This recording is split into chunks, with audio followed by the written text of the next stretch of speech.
ask a few questions, but also I would like the audience to ask some questions. But I'll start off with a few, and we'll get the conversation going.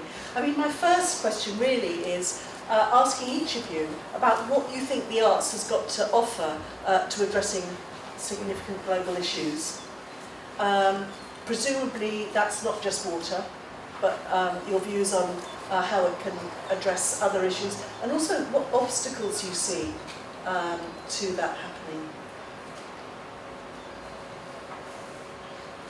Do you want to start? Oh, I could start. Then just yeah, I might pass that on. Well, I probably don't need this actually. No. Okay. I have a big, powerful voice. Okay, so that's something that I'm quite interested in thinking about. I think I wasn't expecting to answer the question. I didn't know it's going to be up here. More generally, I would say there are many ways in which I believe that the arts and the work that we're seeing today can help to address global challenges, issues around beyond just water scarcity, with climate change, and so on.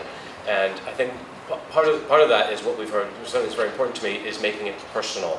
So what we see here for me is this is very much about letting people actually come up with their own stories or find their way through. So that personal level, and to me that develops a sense of empowerment.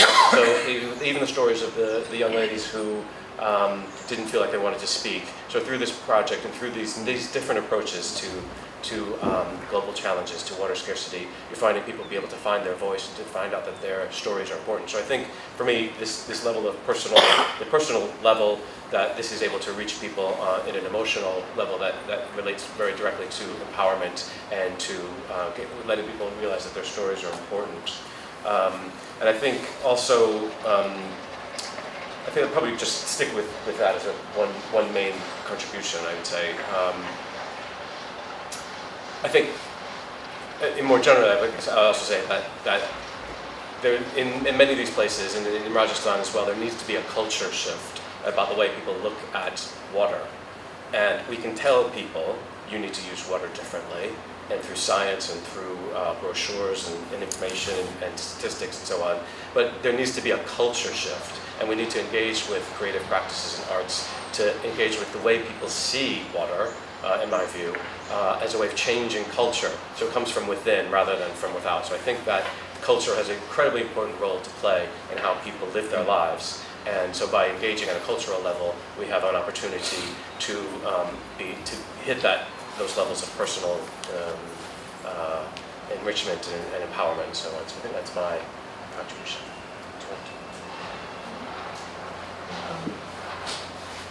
I think just to add to that, in India we've had a long history of the arts being used for advocacy, and there have been very deep problems with that. It's actually a field now which is called development communication, and for many years it was, I think it started in the 60s when you had all this message giving through the arts, and I think this is what one has to be really wary of, is reducing the arts to brochures and hammer and tools. And I'm always really wary of this, because A, of course it's not going to change behavior, and B, it's going to definitely reduce the understanding of the arts to something which is safe and sanitized and non-problematic. But I think essentially the arts have to problematize things a bit. They have to go a little deeper, they are layered, they are nuanced, which is not always comfortable for everyone. And I think if we are talking about something like behavior shift, we have to get down to things which are not comfortable. So that has been a key challenge for me as an artist who's been working in this sector where you enter the field and you work with, it could be water, it could be health, it could be gender, but ultimately, things questioned are patriarchy. Things questioned are, this is how I've always lived my life, I'm going to continue to live like this. How do the arts begin to question that? Because otherwise, there are brochures and there are announcements and the arts are not the same. So that's something that I have to constantly remind myself, and I think we have to constantly remind ourselves as people who want to engage with the arts. Yeah. Have you got a view on this? But I think you have said, about empowerment. I think when people feel, they are participating in the process, it becomes rich, because otherwise it's very top down, and it's like she said, very propagandist, and that's something that that we should be very wary of. And I think the other thing is, one is that people feel empowered, they feel, like they claim it as their own. They don't see it as, oh, somebody else came and did this, but it's like it's ours, that everybody claims it as their own. That makes a big difference. And when the challenges that you said, that could be, because art cannot solve all the problems, it can make you aware of things, and make you alert to certain things, which it points at the elephant in the room. But finally you do need other participants, like policy makers and people who will also contribute in making change.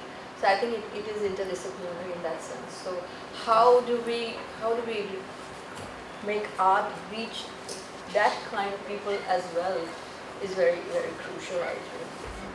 That is our challenge. Thank you. And Ratul, what's your view on this? I will start with challenges. I think art is facing big challenge with the cinema or other thing. Art is being marginalized because of that. So how to bring back art in the mainstream, and so that this can really help societies to change. The second thing is that this requires a network if you want to deal international. So take water, it's a global problem. It is not a country's or a location specific problem. It is everywhere.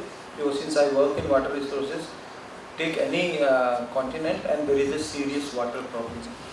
Only 6 or 7 companies are controlling 80% of water, private companies. So it's a big issue. And there are forums, international forums, which are again being controlled by businessmen. So our life now, territory cannot be increased or captured.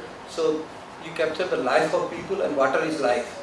So if you control water, you control lives of people. So this is a new way of developing, and unless you understand that, then art can play a big role, location specific, country specific. So a network is required. Secondly, if you see environmental issues, which BBC, I was 3 days listening to that, start with climate change as one of the focus area.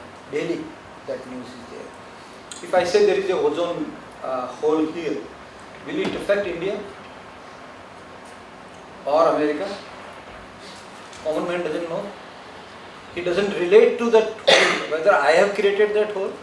In our saying, in Ramayana, that art, Tirkavan, bow and arrow.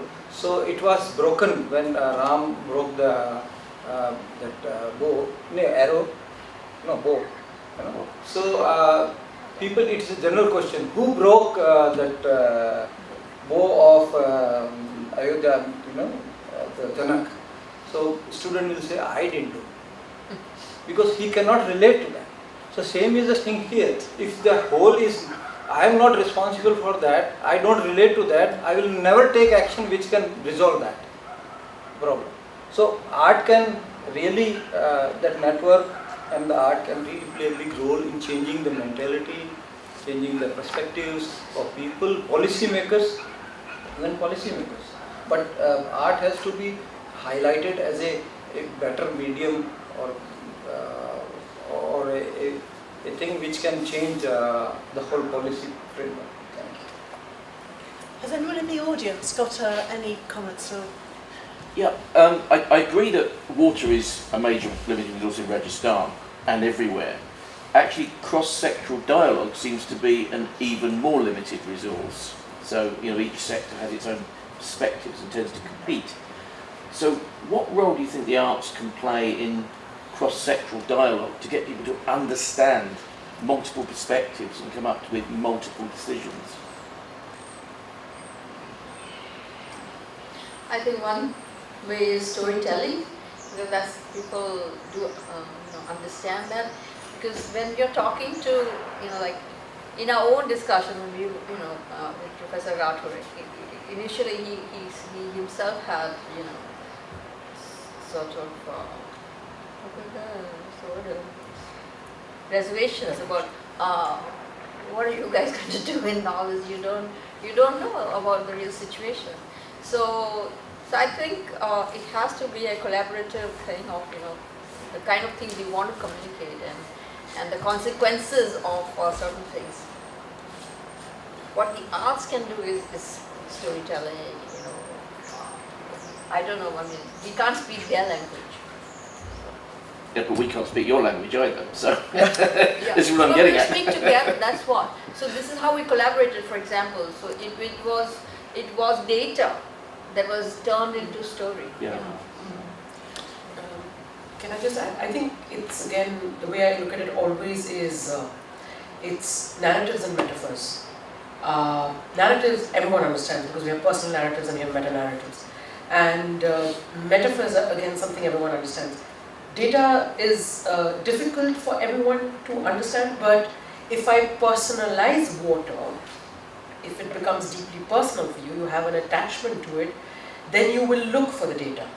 If it is just something that lies on your table every day or you just consume it and let it run, you just don't have a relationship with it. So I think the arts can build that relationship, whether it's human to human or human to environment. And I think it's really this thing of narratives and this thing of metaphors, which we all recognize. We understand and we have a connection to something where we're not speaking directly. And I think that's one of the reasons you can talk about taboo issues or difficult topics, because they're not being addressed so directly. So they're non-threatening. I think that's where we come in. Could I just say that I think that the real issue here isn't what the arts can do, it's actually the opportunity to do it. And I think what's special about this project, it's one of the first times that I've seen the arts being invited in to do it. I think a lot of artists, and particularly artists who work with communities in this way, we know what we can do. A lot of the time we're doing it, putting it out there, and making prototypes, putting these in the public domain, but actually we need to be working with the experts in the field. And this is the way this came about, to me, is a lot more meaningful than doing it the other way around. Add one thing to that. So this is more or less the topic of what we're going to also discuss afternoon, but just to say something about that, is I've done a lot of interdisciplinary work, and it doesn't always work this well. And so what I've recognized is it needs everyone involved to be respectful of the others, of the knowledge and the value that they can bring. So that means both a scientist respecting that an art is a legitimate way of questioning and engaging with the world, and an artist respecting that a science, someone who does soil samples or studies the world in a scientific way, has an actual method and has something that's to be respected, and that you respect this other's information and their way of thinking, and then you can have a conversation. So if you don't respect someone from a different discipline, if you say that's a meaningless way of looking at the world, you've stopped the conversation. So that's not what interdisciplinarity is. The other thing for me is that it doesn't mean everyone has to be an artist as well. So I'm not an artist, but what I find my role in this system that supports it and allows conversations to happen. So it doesn't mean the whole world has to be making art projects, but that we're just aware of these different ways of asking questions. Really, that's my 2 cents. I think my question has already been asked and addressed in different ways, but I'll rephrase it and see what you do with it this time around. I was thinking, I'm an artist who works with water and with communities in different ways, and I'm also a research student, and time and again I find the science community sees the arts as something that can do data visualization, and that it's a one-way street. And I'm interested in the ways in which the arts can impact upon scientific thinking, and have more of basically be more of a collaborative, forward-going outlook. And I just wondered what the panel, I mean, it's the same question you've already been asked, just differently. I just wonder what you think of it. Can I just jump in here?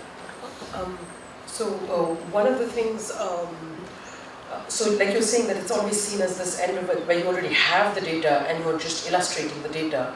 It also works in the other way, and one of the examples is, for years I used to work in conflict zones, especially in Kashmir and also in the northeast of India. And there is very little data on of what happened, of, you know, if there was a conflict zone where, if there was a conflict that lasted for 25 or 30 years, for example, Kashmir, what happens to things like, what happens to PTSD among children and women? And there is very little data available. And the data that is available is a little strange. It's very strange data, because there are small groups of psychiatrists who are working there, and also clinical psychologists who are working there. And they kept finding that there were these repeat narratives, rehearsed narratives. Now this is classic PTSD. If you're asked what happened over and over again, you rehearse a narration and you speak it. And one of the ways that this was sort of, this pattern was broken in was with extensive mask and puppet work, where suddenly you found the narrative being different because nobody was directly narrating anything. So where the actual trauma starts, for example, this one village near Pahalgam called Bij Bihara, where I worked for 7 months, they kept hearing of, you know, the incident. So you're constantly listening to symptoms, but you don't know where something began. Mm-hmm. And it was through a 3-week puppetry narrative workshop where people were just drawing and writing letters and building artwork that you realize that something actually happened in 1997 to all 27 participants, which led to this particular incident. So this was data which was not available. So I think the reverse is also possible. And similarly, we do a lot of work in juvenile prison homes. So the data emerging from juvenile prison homes is that all of policy right now, which says all teenage boys should weave baskets and make candles, is ridiculous.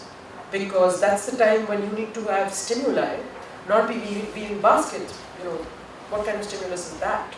So to actually collect data of what alters behavior over 6 months, 1 year, 1.5 years, is available now through these artistic workshops. So I think the reverse also holds true very much. Yeah, that's refreshing. Yeah, like one other. Go on. Another example could be that, you know, for example, the kind of water bodies that are defined. And we have a workshop where people draw out, you know, kind of things. How could they use them? And then once those kind of imaginations are there, then, you know, it could the scientists could look at it quite differently. So it doesn't always work. It doesn't need to work only one way, but they have to be open to the idea. That's the challenge. Yeah, I think my perspective changed when I worked with the team.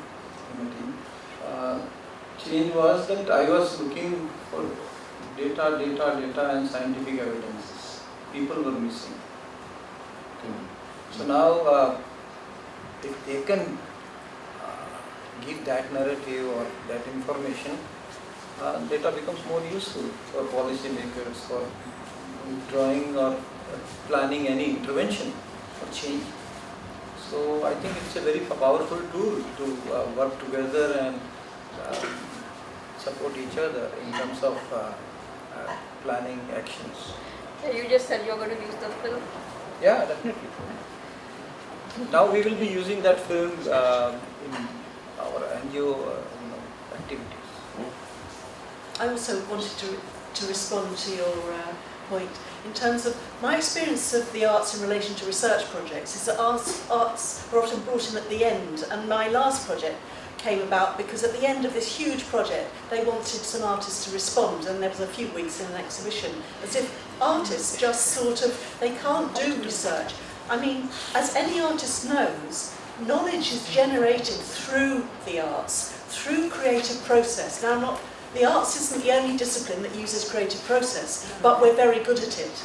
We specialise in it. So in a way, starting a project with an arts content means that you are generating knowledge in a different way than the other ways. And if you can integrate that, then you've actually got something quite special, I think. Brilliant. Neelam. Just one in the front as well. Oh, sorry, one here, and then Neelam. Wilf, then Neelam. I just wanted to say I was invited, I was lucky to be invited to run 2 projects in Austria for each a week in the summer holiday with people from Syria and Kurdish people and Austrian people, 9 until 13 years. And the project was called Wort Project, which is that people from there have to learn language, have to learn to speak Austrian or whatever it is, in this case, German. And we were called in as artists. And it was very interesting because they couldn't talk. And you couldn't instantly come up with the problems that they might have had. You don't want to start the project with the disasters that they're surrounded with. You don't know anything about their past. So we started with pictures really, and creating puppets and all sorts of things, and books here, and if somebody wants to see it. It was very interesting. Then we tried to drag out some words of their experience, and of these words we created a sort of script or some idea and a performance at the end. And I was warned by the people who invited me not to dramatize anything or not to come up with anything that brings up stories that they had in the back of their mind. So it is a kind of minefield that you have to find your way around. In the end, I set a structure of 5 scenes, and one was a family, which they did in puppets. One was a disaster, it's just something horrible is going to happen. One was a rebuild, and then a festival in the end. And so it was interesting that somebody came up with a monster kind of horror that infested, I mean, got a sort of disease all over the world, and that was created as a puppet in the second part where the house of the people were destroyed. So somehow something was created, it was a storyline. But what I felt always as an artist is you start with a picture, and very often you end with a picture. And it is very frustrating to me that so many people, so many community people in town and everywhere create art and art and art and very happy. And it's all very, very nice and very exquisite. But to bring in a story is the most difficult thing for somebody who's just visual. And as Lorraine said, it was for her a breaking new ground experience by coming out of being just an artist or a visual artist. And that's what I wanted to say. Thank you. Neelam. I would just like to thank you. This is amazing to hear. But also to say that we should not wait for art to be invited in. And we should recognize the fact that practices which are creative practices, including art, including puppetry, including basket weaving, whatever, all the things that use one side of our brain is the only common language across the world. It is one way of entering into spaces that are otherwise closed off, either due to geopolitical reasons or due to distance. But the fact that you speak a language that doesn't have a dialect but has a feeling and a sentiment and a culture and a heritage attached to it, that the arts brings that bridge that doesn't need to define itself. And that's something that is very, very special to the discipline, which is not present in the sciences or the STEM fields, where you have to explain how you see it and then compare it. And there's an easier inroad that the creative fields have between cultures, between communities, between geographies. That's a very big strength. We should not wait for projects to call us in. We should find the projects that talk to us. Thank you. My next question actually, which is to the panel and to the audience, really is what needs to happen in practical terms for these opportunities to arise? What is going to make it easier for these sorts of collaborations and involvement of the arts to happen? Someone in the audience there, please. Yeah, I was just really interested in, sorry, I forgot your name, but in the property or poetry artist was saying about the work that you did and how working in this way needs to be desanitised. And I think what happens a lot is that people perceive art as a product. So they'll fund artists who propose a product that they're producing at the end of the day, and not as a process. So I work with communities and love communities, and it's far more important to me that I'm somehow representing the voices of the people that I'm working with than we're producing a beautiful artwork at the end of it. And it's that process of working with communities, that process of bringing a creative practice in that actually gets people to understand issues about climate change, about inequalities, about social justice. And I think funding tends to fund artists producing product. And I think that's a big barrier. So that's a personal opinion. I have to say I would challenge that with regards to my experience of working with the Arts Council. If you want any money out of a product, they tell you where to go.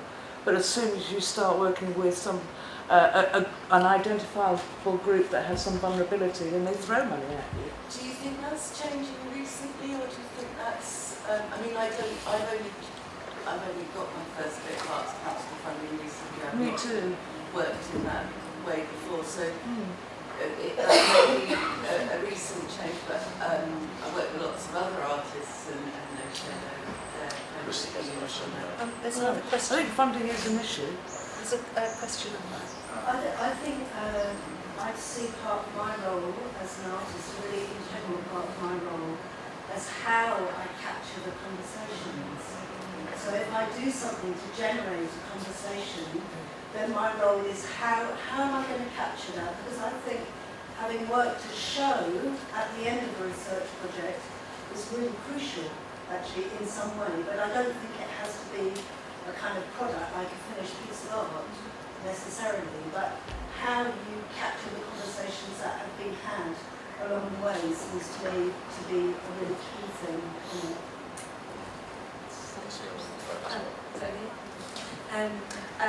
Thanks. I was just going to say, yeah, thank you for all of that, because my PhD research is looking at public art interventions about migration in Europe, so with regards to the recent mass migration. Can everyone hear? Sorry, I've got my back to Check the microphone. Yeah.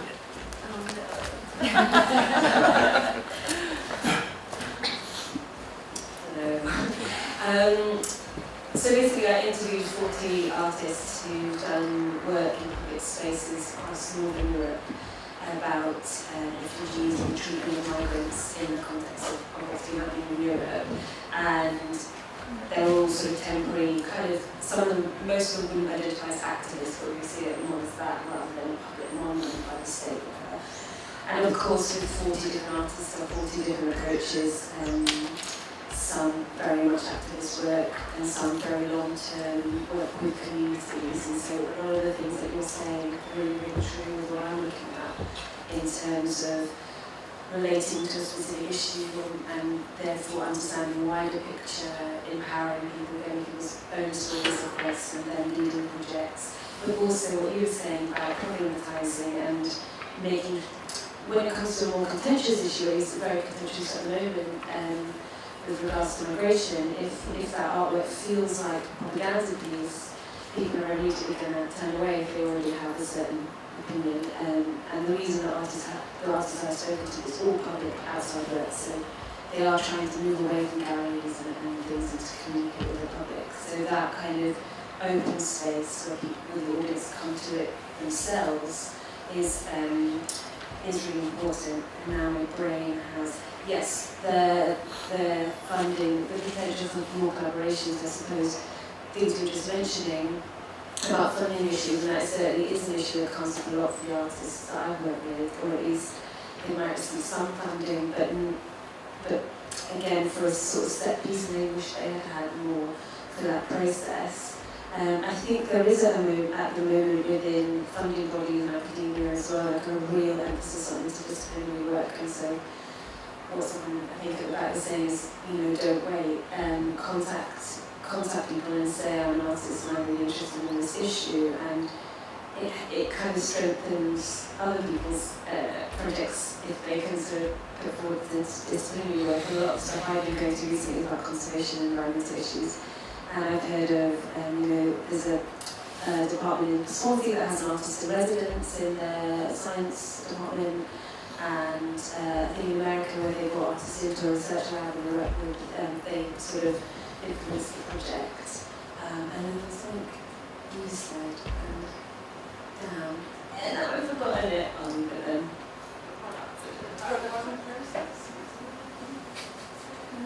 That sounds good. I think I had a question, but I think that's a bit just clear. I was going to say one thing about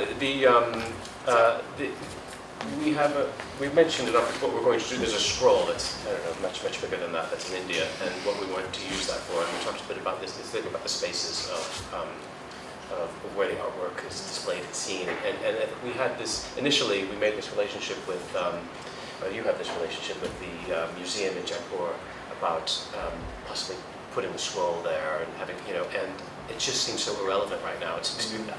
I couldn't imagine what someone would get out of just looking at the scroll on its own, because it's it needs to be stewarded and told, and the kinds of ways in which they want to use this particular piece of artwork is through more storytelling or interaction with it, using it in a way. So the spaces of art, the display of this thing will be an interactive, mobile idea that hopefully takes this bit of art to new places. So I think that's quite important. I also want to add that the product is actually a byproduct of the interactions. The objective of communication happened in the whole process of creating the painting, and now we have an additional thing which we then want to take forward by using it as a backdrop against which the story will be told. So I guess it's recycling it in some sense. I have a different question to ask now about what sort of education, experience or training, first of all, do you think that artists need in order to be able to work effectively in this way? And similarly, what sort of understanding and knowledge do people from other disciplines need, academics and practitioners in other disciplines, to understand and learn how to work with artists, and how is that likely to come about, if at all? That's an answer at the back. Right at the beginning of your talk, you said, we all came together, you said, we'll see what happens. And I thought it was such a fantastic, I know you have desired sort of shape of where you're going to, but I thought it was such a fantastic way to start. I don't know, these people, they're from different directions, and we'll listen. And I thought the puppetry space was very powerful because, again, you were able to go in and really listen, and to the point where people were making, they were making puppets, but they were making all kinds of things. They weren't making the thing which you do. So it's allowing a voice for everyone. And I was going to say this when you asked your question about kind of multi-strata dialogue. And that's what's happening. Everyone's having a voice. And in a way, I just started thinking, and I wonder what would have happened if, for example, the scroll was made coming out of that arena. Would you have ended up with I don't know. It would have been interesting to see how the direction that would have developed then. For example, coming from, you came in with your information and what's the word, almost poured it into the ground and saw what came up. And I guess that for me that's the beauty of well, you might say science and art. The distinction is very hard to make as well, isn't it? Because they overlap all over the place. But that's the beauty of that dialogue coming together, is when there's really a listening and a willingness to have meaningful dialogue and not trying to shape where it goes to.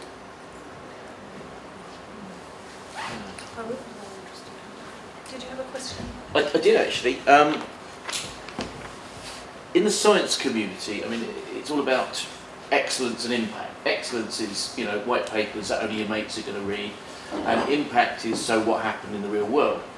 But that's so difficult, because so much of what we do is about influence, and it's difficult to quantify influence, particularly as longevity, and you don't know quite where the pinball is going to rest at the end of the day, or not. So there's two things there. One is the funding council's attitude to impact, I think, needs to be far looser. It needs to be permission to fail, or rather, that's probably the wrong way of putting it, but certainty is an addiction. If you know what the impact is it research? So we need far more uncertainty allowed in what we do. It is a shackle in terms of the funding. Right now, as I'm sort of designing a research project, right as this morning, and I've used cartoonists in the past, and I don't know why I didn't think of it, but you've got me to write cartoonists all over it, which has worked really well, because they catch things that as scientists we don't necessarily see the human face of.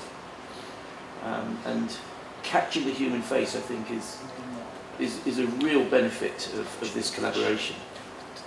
Ela. Oh, sorry, did you want to? Yes, so will we take the last comment? Can I respond to that?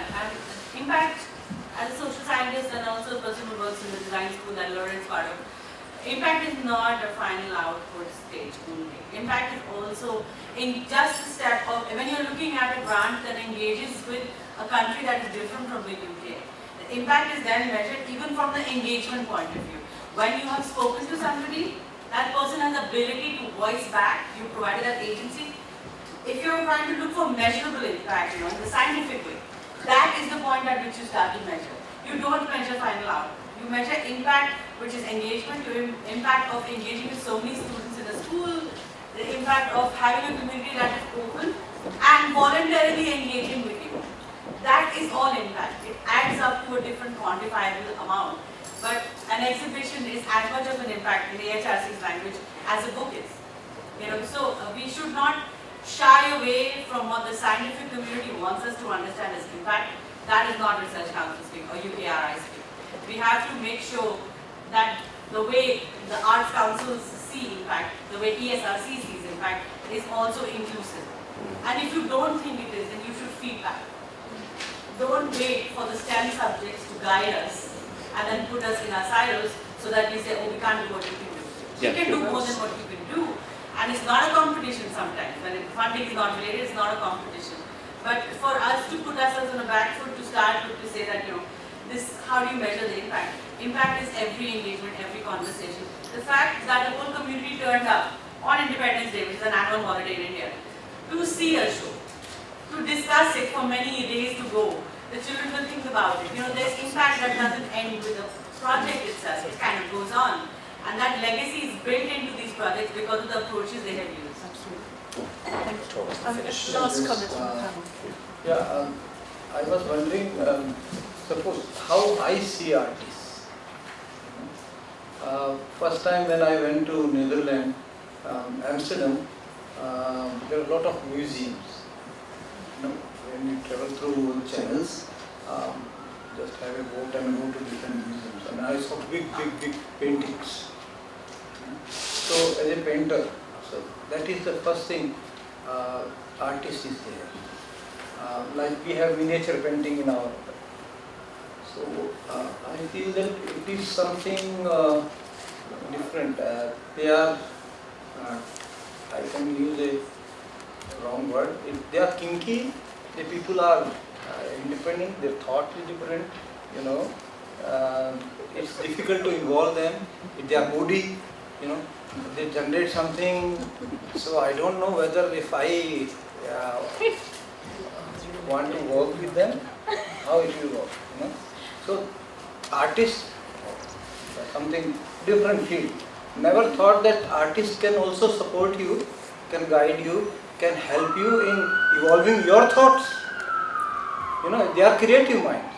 You know, similarly, scientists also creative mind. They are also kinky. They don't work. They work in a movement like that. So, too kinky, how they can join?